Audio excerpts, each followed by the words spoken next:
अद भगवत गीता तीसरा अध्याय।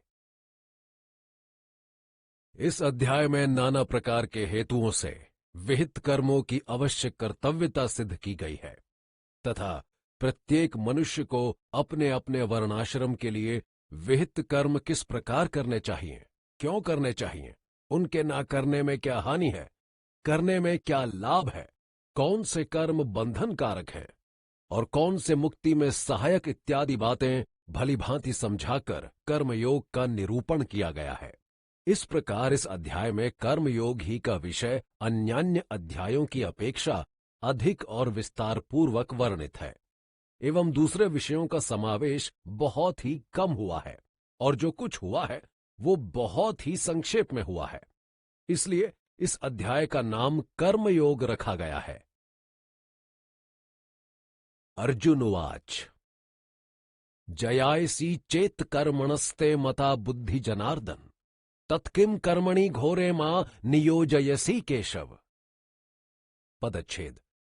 अर्जुनः अर्जुन उवाच बोला, जायसी श्रेष्ठ, चेत अर्थात यदि, कर्मणः अर्थात कर्म से, ते आपके, मता अर्थात मान्य है, बुद्धि अर्थात ज्ञान, जनार्दन यानी सब लोग जिससे याचना करते हैं, कृष्ण, तत् तो फिर, किम क्यों, कर्मणि अर्थात कर्म में, घोरे अर्थात भयंकर, माम अर्थात मुझे, नियोजयसी अर्थात लगाते हो, केशव अर्थात हे ब्रह्मा विष्णु तथा शिव के संवेद स्वरूप, हे कृष्ण। अनुवाद। अर्जुन ने कहा, हे कृष्ण, यदि आपको कर्मों की अपेक्षा ज्ञान श्रेष्ठ मान्य है अर्थात कर्म से ज्ञान को अच्छा समझते हैं, तो फिर हे केशव मुझे युद्ध रूपी भयंकर कर्म में क्यों जोतते हो। टिप्पणी।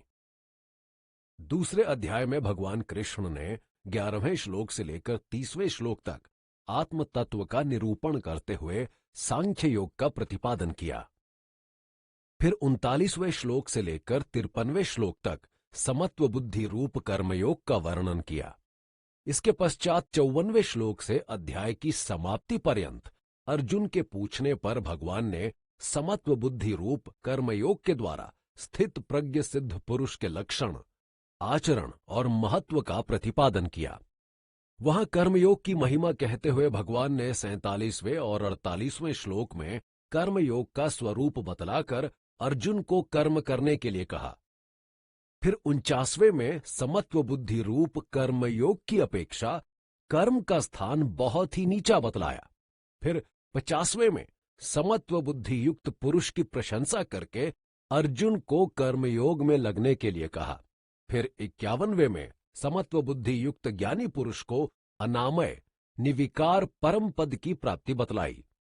इस सब प्रसंग को सुनकर अर्जुन के मस्तिष्क में खलबली मच गई कि भगवान कभी बुद्धि पर बल देते हैं और कभी कर्म पर, तो फिर इन दोनों में श्रेष्ठ साधन कौन सा है। वैसे उसे लगा कि वे कर्म की अपेक्षा ज्ञान की प्रशंसा कर रहे हैं, किंतु कुल मिलाकर वह कृष्ण के वचनों का यथार्थ अभिप्राय निश्चित नहीं कर पाया। उसे उनकी बातें मिली हुई सी जान पड़ी।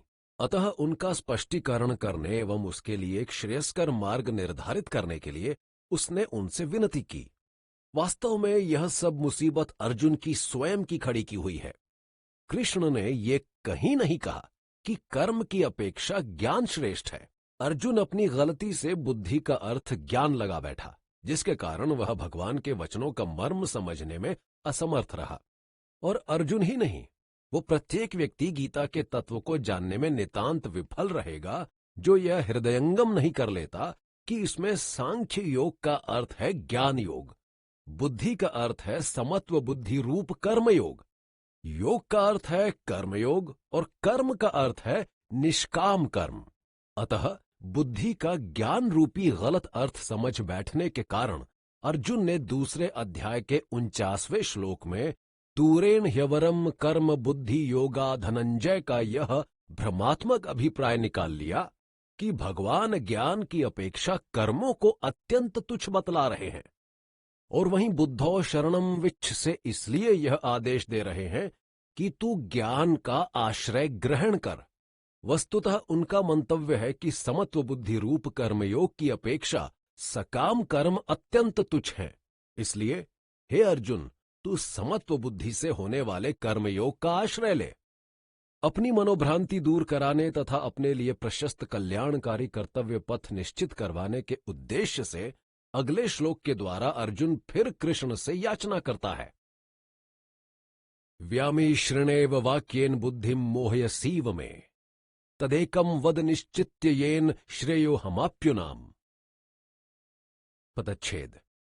व्यामी श्रेण अर्थात मिले हुए से, इव यानी सदृश से, वाक्येन अर्थात वचनों द्वारा, बुद्धिम अर्थात बुद्धि को, मोहयसी अर्थात मोहित कर रहे हो, इव मानो, में मेरी, तत् उसको, एकम अर्थात एक बात को, वद यानी कहिए, निश्चित्य निश्चित करके, येन जिससे, श्रेय कल्याण को, अहम अर्थात मैं, आप्नुयाम अर्थात प्राप्त हो जाऊं।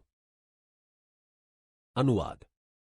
आप मिले हुए से वचनों द्वारा मानो मेरी बुद्धि को भ्रमित कर रहे हो, इसलिए आप उस एक बात को निश्चित करके कहिए जिससे मैं कल्याण को प्राप्त हो जाऊं। श्री भगवान उवाच। लोकेस्मिन्द्वि विधा निष्ठा पुरा प्रोक्ता मया नघ ज्ञान योगेन सांख्यानाम कर्म योगेन योगिनाम। पदच्छेद। श्री भगवान अर्थात श्री कृष्ण भगवान उवाच बोले, लोके अर्थात संसार में, अस्मिन इसमें, द्विविधा दो प्रकार की, निष्ठा साधन की परिपक्व अवस्था, प्रक्रिया की अंतिम स्थिति व पराकाष्ठा, पुरा अर्थात पहले, प्रोक्ता यानी कही गई, मया मुझसे मेरे द्वारा, अनघ अर्थात हे पाप रहित निष्पाप, ज्ञान योगेन अर्थात ज्ञान योग से, सांख्यानाम अर्थात ज्ञानियों की, कर्मयोगेन अर्थात कर्मयोग से, योगिनाम अर्थात कर्मयोगियों की। अनुवाद। श्री कृष्ण भगवान बोले, हे निष्पाप निष्कलंक अर्जुन, इस संसार में दो प्रकार की निष्ठा मेरे द्वारा पहले भी कही गई है। उनमें से ज्ञानियों की निष्ठा तो ज्ञान योग से होती है और कर्मयोगियों की निष्ठा कर्मयोग से होती है। टिप्पणी। अर्जुन को उसका निश्चित कर्तव्य बतलाने से पूर्व भगवान उसके प्रश्न का उत्तर देते हुए कहते हैं कि उनके वचन मिले हुए से नहीं हैं, अपितु सर्वथा स्पष्ट और अलग अलग हैं। अर्जुन को शिकायत थी कि भगवान ने अपने उपदेश में ज्ञान तथा कर्म को आपस में खलत मलत कर दिया है, जिससे यह पता लगाना कठिन हो गया है कि साधक ज्ञान मार्ग अपनाए अथवा कर्म मार्ग। इस शंका का निराकरण करते हुए कृष्ण कहते हैं कि ये दोनों मार्ग एक ही साधक द्वारा एक ही समय में अपनाने के लिए नहीं है, क्योंकि ज्ञान योग और कर्मयोग के साधन परस्पर भिन्न हैं। ज्ञान योग अथवा सांख्य योग के साधन में मनुष्य आत्मा तथा परमात्मा में अभेद मानकर अपने को ब्रह्म से अभिन्न समझता है और इस कारण परमात्मा के निर्गुण निराकार सच्चिदानंद घन रूप का चिंतन करता है। इसके विपरीत कर्मयोग में वह फलासक्ति के त्याग पूर्वक कर्म करते हुए भगवान को सर्वव्यापी, सर्वशक्तिमान और सर्वेश्वर समझकर उसके नाम, गुण, प्रभाव और स्वरूप का उपास्य उपासक भाव एवं पूर्ण समर्पित निष्ठा से आराधन करता है।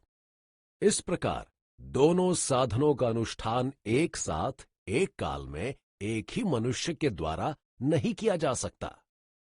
अपनी अपनी रुचि, प्रकृति एवं क्षमता के अनुकूल साधक अपने अपने मार्ग का वर्ण कर लेते हैं, ज्ञानी ज्ञान योग का और कर्मयोगी कर्मयोग का। सो दोनों मार्ग सर्वथा पृथक पृथक हैं, उनमें किसी संघर्ष का अवकाश नहीं। अतः अर्जुन की कृष्ण के वचनों के विषय में मिले हुए से होने की भ्रांति नितांत निर्मूल है।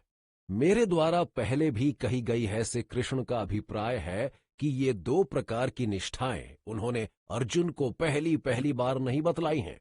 में सृष्टि के आदि काल में और उसके उपरांत भिन्न भिन्न अवतारों में वे इन दोनों निष्ठाओं का स्वरूप सनक आदि ऋषियों को तथा सूर्य को और मनु आदि राजाओं को भी अलग अलग बतला चुके हैं। ये दोनों निष्ठाएं अपनी अपनी विशिष्ट पद्धतियों का अनुसरण करने से ही उपलब्ध होती हैं। कर्तव्य कर्मों का स्वरूपतः त्याग कर देने अर्थात बाहरी तौर पर काम बंद कर देने से नहीं। इस भाव को दर्शाते हुए भगवान अगले श्लोक में